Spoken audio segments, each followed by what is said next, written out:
Hello, Hobbitses, and welcome back to another episode of Gollum Reads. Today, Gollum is reading The Hobbit, Chapter 2, Roast Mutton. Up jumped Bilbo and, putting on his dressing gown, went into the dining room. There he saw nobody, but all the signs of a large and hurried breakfast. There was a fearful mess in the room, and piles of unwashed crocks in the kitchen. Nearly every pot and pan he possessed seemed to have been used. The washing up was so dismally real that Bilbo was forced to believe the party of the night before had not been part of his bad dreams, as he had rather hoped. Indeed, he was really relieved, after all, to think that they had all gone up without him, and without bothering to wake him up. But with never a thank you, he thought, and yet, in a way, he could not help feeling just a trifle disappointed. The feeling surprised him. "Don't be a fool, Bilbo Baggins," he said to himself, "thinking of dragons and all that outlandish nonsense at your age." So he put on an apron, lit fires, boiled water, and washed up. Then he had a nice little breakfast in the kitchen before turning out the dining room. By that time, the sun was shining, and the front door was open, letting in a warm spring breeze. Bilbo began to whistle loudly and to forget about the night before. In fact, he was just sitting down to a nice little second breakfast in the dining room by the open window when in walked Gandalf. "My dear fellow," said he, "whenever are you going to come? What about an early start? And here you are having breakfasts, or whatever you call it, at 10:30. They left you the message because they could not wait." "What message, precious?" said poor Mr. Baggins, all in a fluster. "Great elephants," said Gandalf. "You are not at all yourself this morning. You have never dusted the mantelpiece." "What's that got to do with it? I have had enough to do with washing up for 14. If you had dusted the mantelpiece, you would have found this just under the clock," said Gandalf, handing Bilbo a note, written, of course, on his own notepaper. This is what he read. "Thorin and Company, to Burglar Bilbo greeting. For your hospitality, our sincerest thanks, and for your offer of professional assistance, our grateful acceptance. Terms, cash, on delivery, up to and not exceeding 1/14 of total profits, if any. All traveling expenses guaranteed. In any event, funeral expenses to be defrayed by us or our representatives, if occasion arises and that matter is not otherwise arranged for. Thinking it unnecessary to disturb your esteemed response, we have proceeded in advance to make our requisite preparations, and shall await your respected person at the Green Dragon Inn, Bywater, at 11 a.m. sharp, trusting that you will be punctual. We have the honor to remain yours deeply, Thorin and Co." "That leaves you just 10 minutes. You will have to run," said Gandalf. "But," said Bilbo. "No time for it," said the wizard. "But," said Bilbo again, "no time for that either. Off you go." To the end of his days, Bilbo could never remember how he found himself outside without a hat, a walking stick, or any monies, or anything that he usually took when he went out, leaving his second breakfast half finished and quite unwashed up, pushing his keys into Gandalf's hand, and running as fast as his furry feet could carry him down the lane, past the green mill, across the water, and then on for a mile or more. Very puffed he was when he got to the bywater, just on the stroke of 11, and found he had come without a pocket handkerchief. Ah! Bravo, said Balin, who was standing at the inn door looking out for him, just when all the others came around the corner of the road from the village. There were on ponies, and each pony was slung about with all kinds of baggages, packages, parcels, and paraphernalia. There was a very small pony, apparently for Bilbo.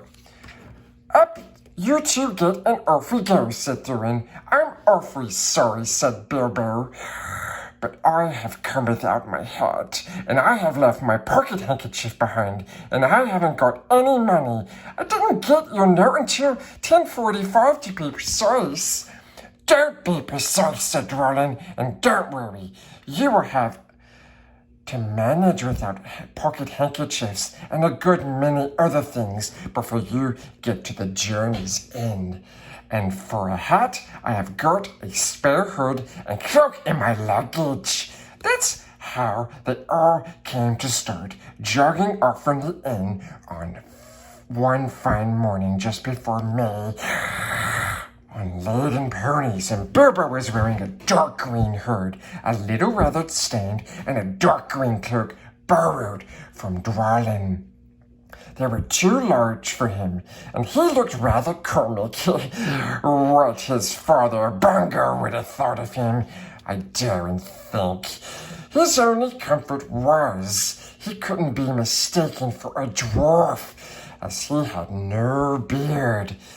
They had not been riding very long when up came Gandalf, very splendid, on a white horse. Yes, he had brought a lot of pocket handkerchiefs and Bilbo's pipe and tobacco. So after that, the party went along very merrily, and they told stories or sang songs as they rode forward all day, except, of course, when they stopped for meals. Yes, this didn't come quite as often as Bilbo would have liked them, but still he began to feel that adventures were not so bad after all. At first they had passed through the Hobbit lands, a wild, respectable country inhabited by decent folk with good roads, an inn or two, and now and then a dwarf or a farmer ambling by on business. Then they came to the lands where people spoke strangely and sang songs Bilbo had never heard before. Now they had gone on far into the lone lands, where there were no people left, no inns, and the roads grew steadily worse. Not far ahead were dreary hills, rising higher and higher, dark with trees. On some of them were old castles, with an evil look, as if they had been built by wicked people. Everything seemed gloomy, for the weather that day had taken a nasty turn. Mostly it had been as good as May can be, even in merry tales. But now it was cold and wet in the lone lands. They had been obliged to camp when they could, but at least it had been dry. To think it will soon be June, grumbled Bilbo as he splashed along behind the others in a very muddy track.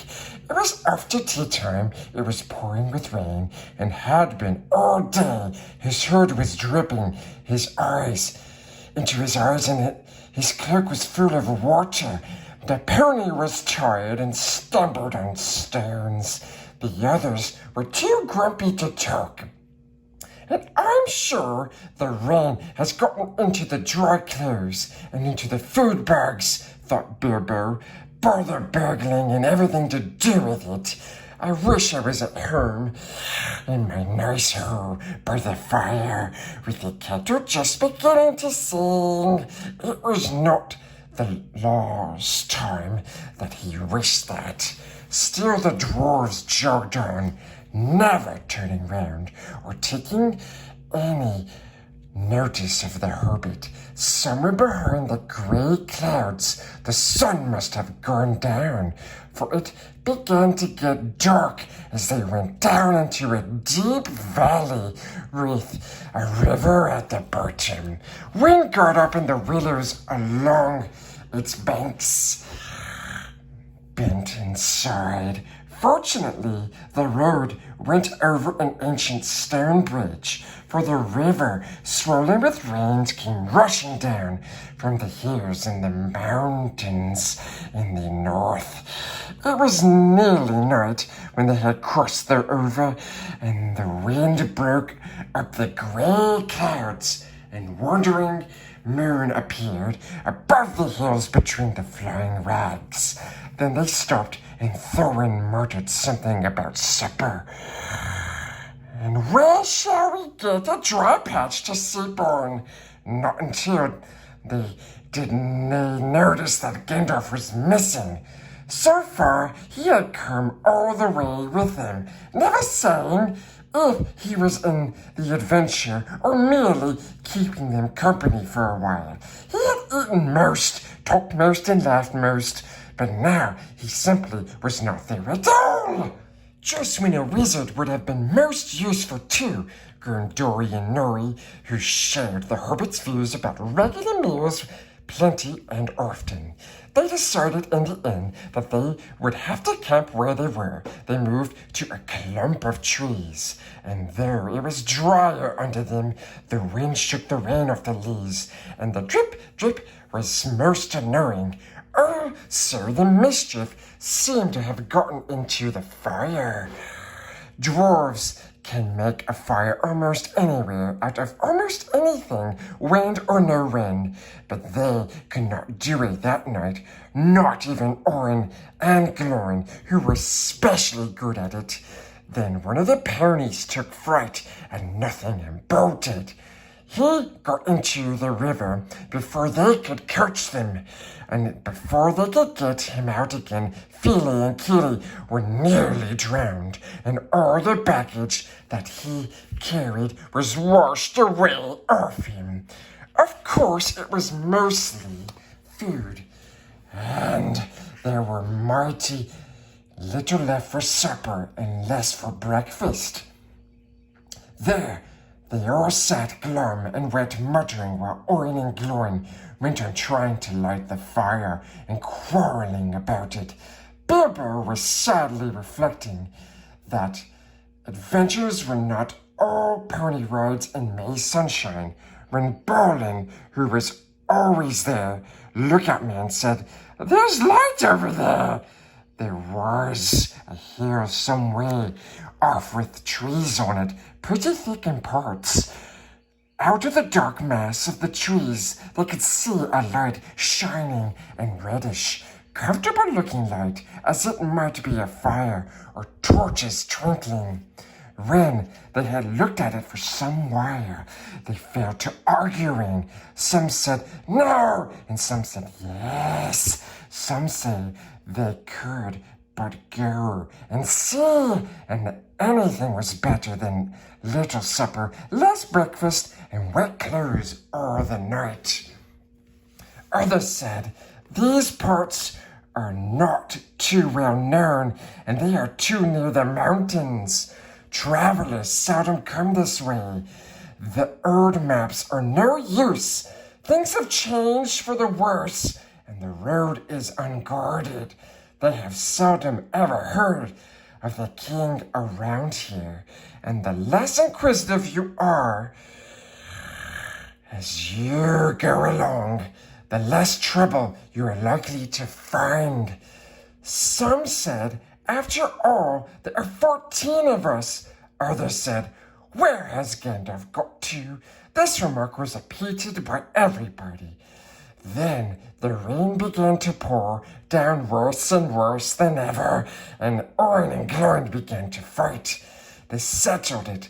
"After all, we have got a bird here with us," they said, and so they made off. leading their ponies with all due and proper caution in the direction of the light. They came to the hill and were soon in the wood. Up the hill they went, but there were no proper path to be seen, such as might lead to a house on a farm. Do what they could, they made a deal, and rustling and cracking and creaking, and a good deal and grumbling and ratting as they went through the trees in the pitch of dark. Suddenly, the red light shone out very bright through the tree trunks not far ahead. Now, it is the burglar's turn, they said, meaning Bilbo. You must go on and find out all about the light and what it is for. And if all is perfectly safe and canny, said Thorin to the Hobbit, now scuttle off and come back quick. If all is well, if not, come back if you can. If you can't, who twice like a barn owl and once like a screech owl, and we will do what we can. Off Bilbo had to go before he could explain that he cannot even hoot once like any kind of owl, any more than fly like a bat. But at any rate, hobbits can move quietly in the woods, absolutely quietly.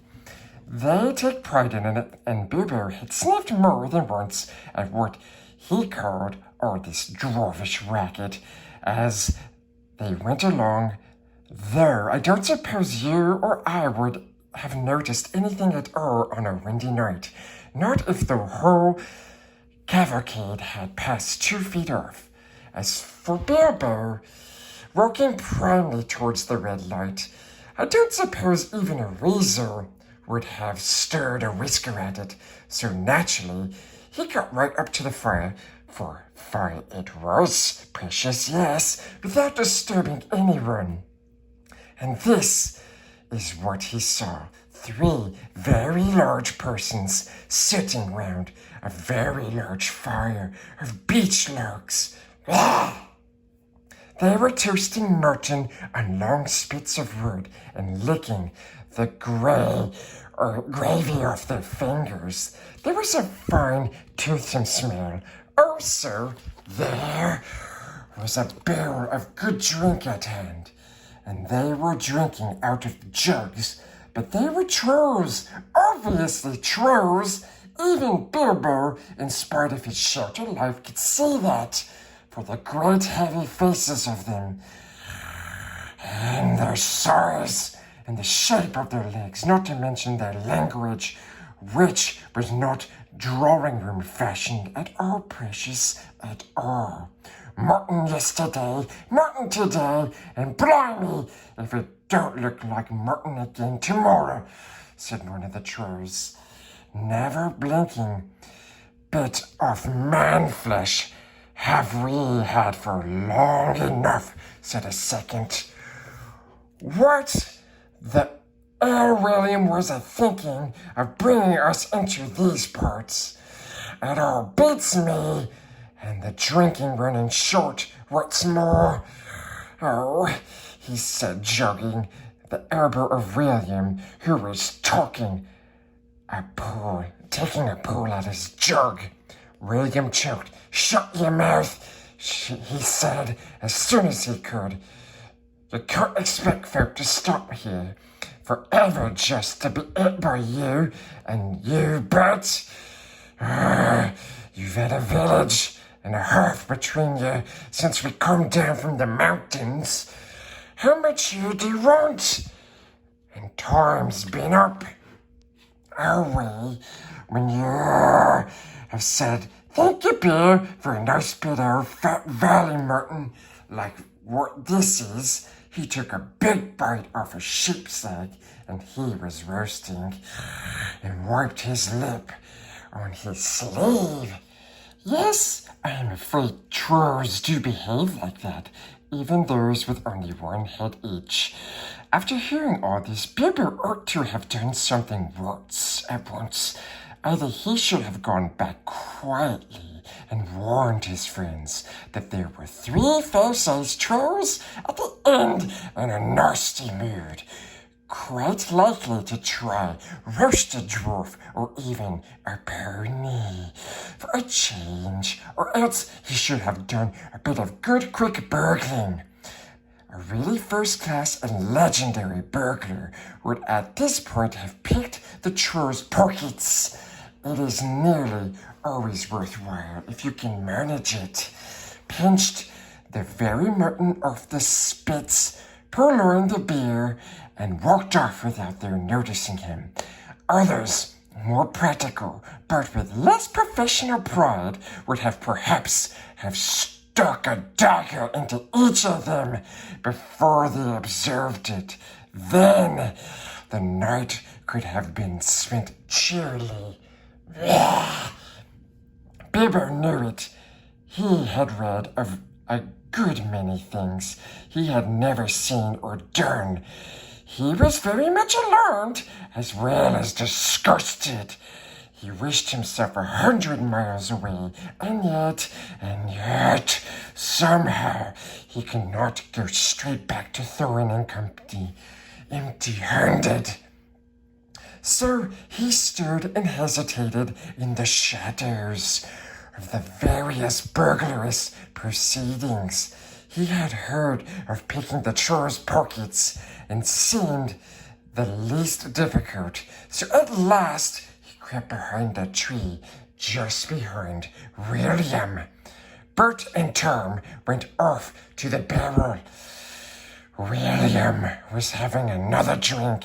Then Bilbo plucked up the courage and put his little hand in William's enormous pocket. There was a purse in it, as big as a bug to Bilbo. Ha! Thought he, warming to his new work as he lifted it carefully out. This is a beginning. It was!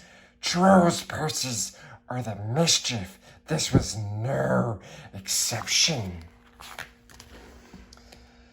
Oh, you! It squeaked as it left the pocket, and William turned around at once and grabbed Bilbo by the neck before he could duck behind the tree. Blimey, Bert, look what I cooked, said William. What is it? Said the others, coming up. Blimey, if I knows, what are you? Bilbo Baggins, a Hobbit, and said poor Bilbo, shaking all over and wondering how to make our noises before they throttled him. Yes. A Bilbo Hobbit, said they, a bit startled. Trolls are slow in the uptake and mighty suspicious about anything new to them.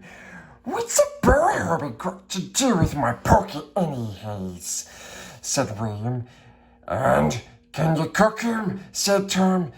You can try, said Bert, picking up a skewer. He wouldn't make above a mouthful, said William, who had already had a fine supper. Not when he was skinned and boned. Perhaps there are more like them round about, and we might make a pie, said Bert. Here, are you there? Any more of your sort a sneaking in these here woods, you nasty little rabbit? Said he, looking at the Hobbit's furry feet, and he picked him up by the toes and shook him. Yes, lots, said Bilbo before he remembered. Not to give his friends away. None, not at all. None one, he said immediately afterwards. What do you mean? Said Bert, holding him right way up before the hair this time. What I say, said Bilbo, gasping, and please don't cook me, kind sirs. I'm a quick cook myself, and a cook better than I cook, if you see what I mean. I'll cook beautifully for you, a perfectly beautiful breakfast for you, if only you won't have me for supper. Poor little blighter, said William. He had already had as much supper as he could hoard. Also, he had lots of beer.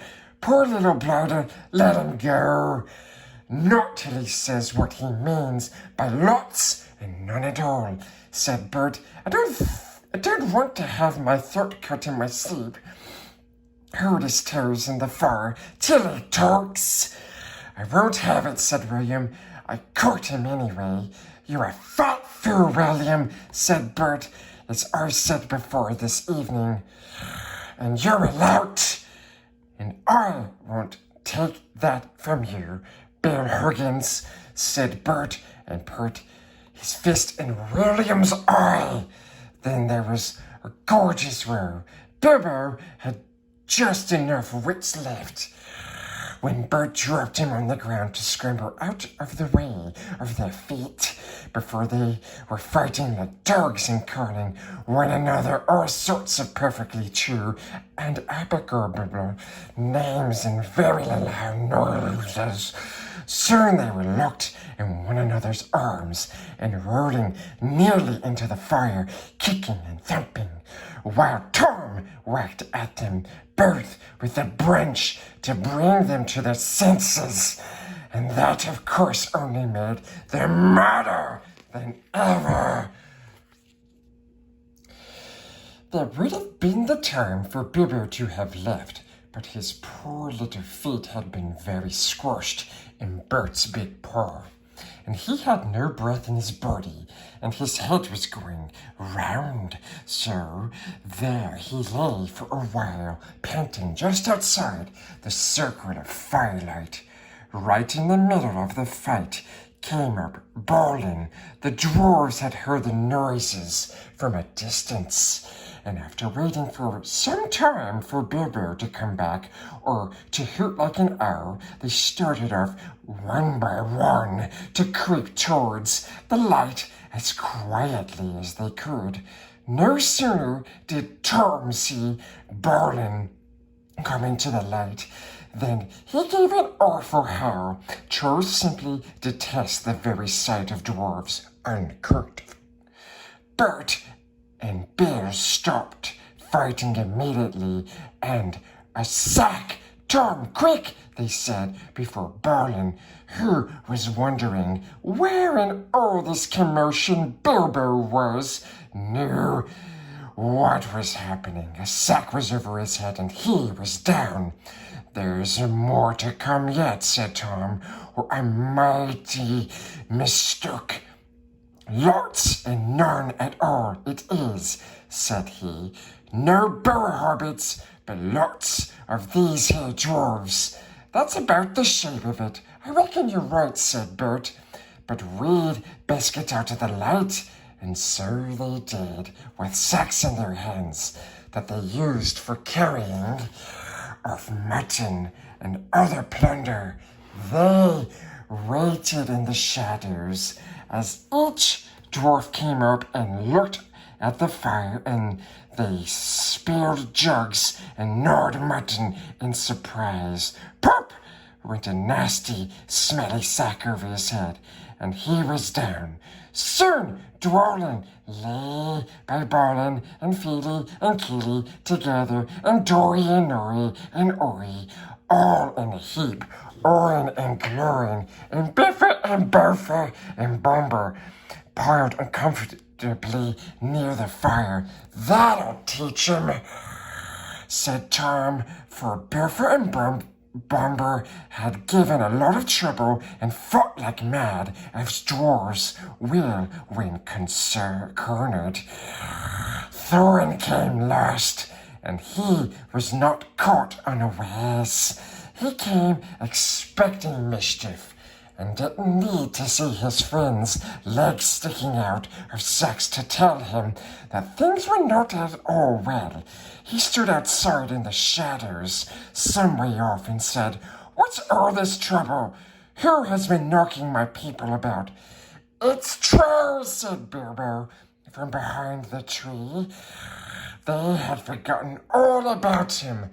"They're hiding in the bushes with socks," said he. "Oh, are they?" said Thorin, and he jumped forward to the fire before they could leap on him. He caught up a big branch all on fire at one end and Bert got that in his eye before he could step aside. They put him out of the battle for a bit. Bilbo did his best. He caught hold of Tom's leg as well as he could. It was thick as a young tree's trunk. But he was sent spinning up into the top of some bushes when Tom kicked the sparks up in Thorin's face. Tom got the branch in his teeth for that and lost one of the front ones. It made him howl, I can tell you. But just at that moment, William came up behind and popped a sack right over Thorin's head and down to his toes, and so the fight ended. A nice pickle. They were all in now, all neatly tied up in sacks, with 3 angry trolls and 2 with burns and bashes to remember, sitting by them, arguing whether they should roast them slowly or mince them fine, or boil them, or just sit on them one by one and squish them into jelly. Bilbo up in a bush with his clothes and his skin torn, not daring to move for fear they should hear him. It was just then that Gandalf came back, but no one saw him. The trolls had just started to roast the dwarves, and now and eat them later. That was Bert's idea, and after a lot of argument, they had all agreed to it. No good roasting, and now I take all night, said a voice. Bert thought it was William's. Don't start that argument all over again, Bill, he said, or it will take all night. Who's arguing, said William, who thought it was Bert that had spoken. You are, said Bert. You're a liar, said William. And so the argument began all over again. In the end, they decided to mince them fine and boil them. So they got a great black pot, and they took out their knives. No good boiling them. We ain't got no water, and it's a long way to the well and all, said a voice. But Bert and William thought it was Tom's. Shut up, said they. Oh, well, never have done. And you can fetch the water yourself if you say any more. Shut up yourself, said Tom, who thought it was William's voice. Who's arguing but you, I'd like to know. You're a booby, said William. Booby yourself, said Tom. And so the argument began all over again and went on hotter than ever until at last they decided to sit on the sacks one by one and squash them and boil them next time. Who shall we sit on first, said the voice. Better sit on that last fellow first, said Bert, whose eyes had been damaged by Thorin. He thought Tom was talking. Don't talk to yourself, said Tom, but if he wants to sit on the last one, sit on him.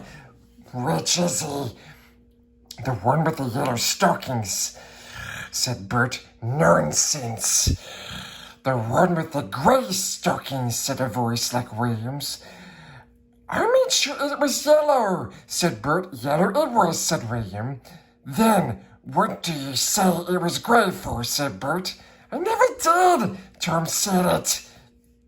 That I never did, said Tom. It was you. 2 to 1, so shut your mouth, said Bert.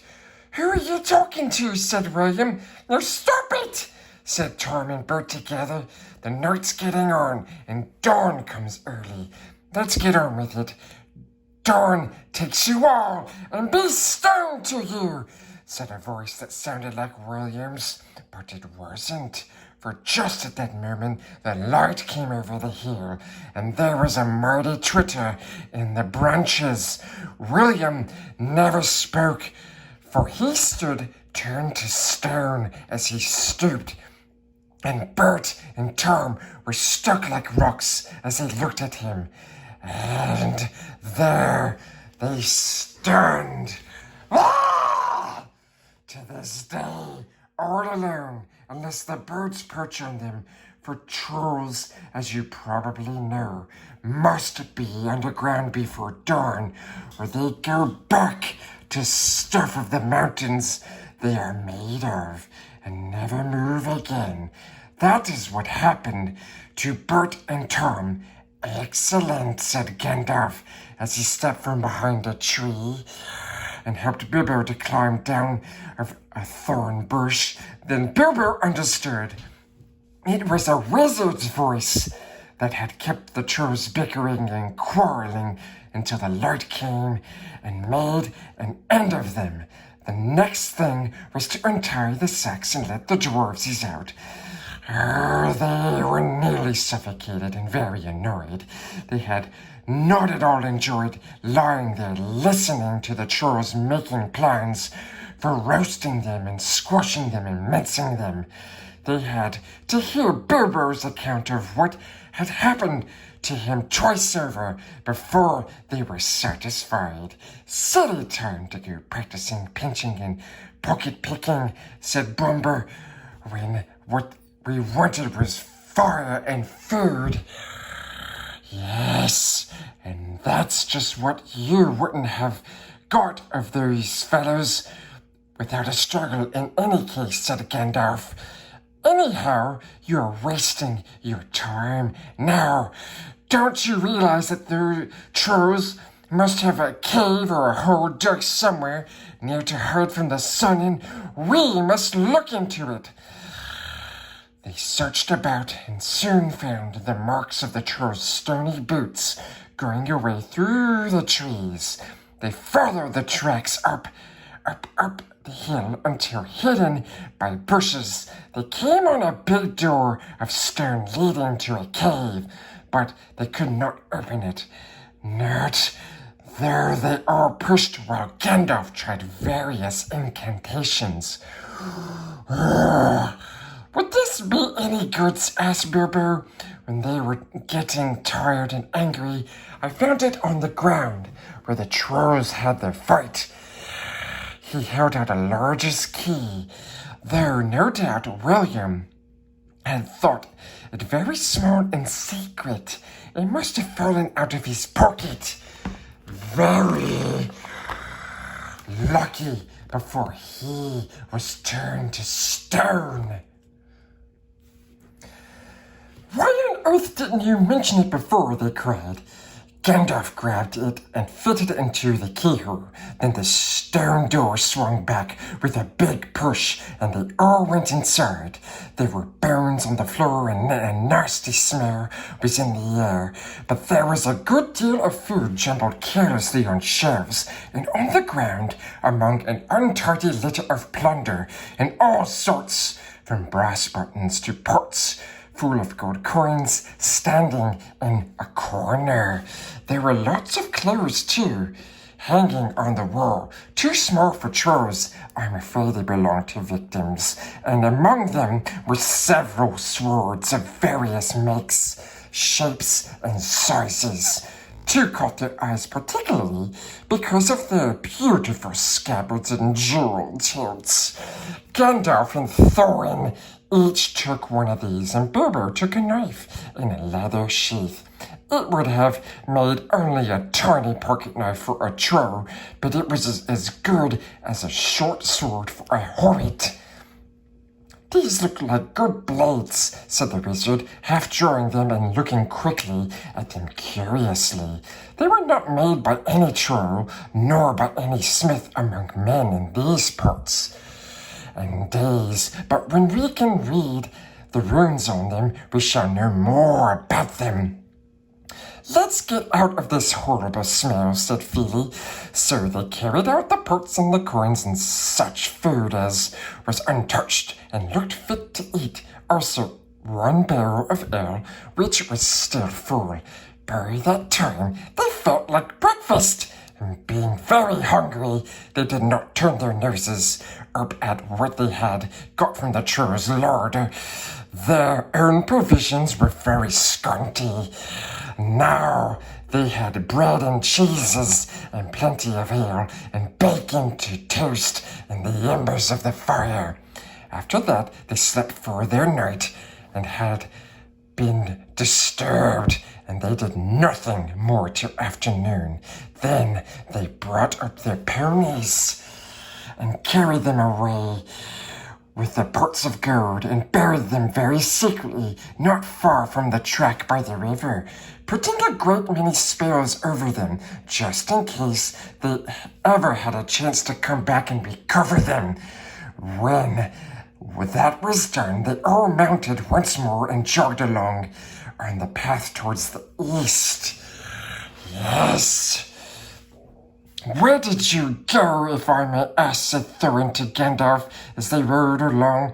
"To look ahead," said he. "And what brought you back in the nick of time?" "Looking behind," said he. "Exactly," said Thorin. "But could you be more plain?" "I went out to spy out our road. It will be soon become more dangerous and difficult. Also, I was anxious about replenishing our small stock of provisions. I had not gone very far, however, when I met a couple of friends of mine from Rivendell." "Where's that?" asked Bilbo. "Don't interrupt," said Gandalf. "You will get there in a few days now, if we're lucky, and find out all about it. As I was saying, I met two of Elrond's people. They were hurrying along for fear of the trolls. It was they who told me that the three of them had come down from the mountains and settled in the woods not far from the road. They had frightened everyone away from the district, and they waylaid strangers. I immediately had a feeling that I was wanted back. Looking behind him, I saw a fire in the distance and I made for it. So now you know. Please be more careful next time, or we shall never get anywheres." "Thank you," said Thorin. And that ends chapter 2. Please don't forget to like and subscribe and leave a comment below if you enjoyed this reading of The Hobbit chapter 2. Gollum! Gollum!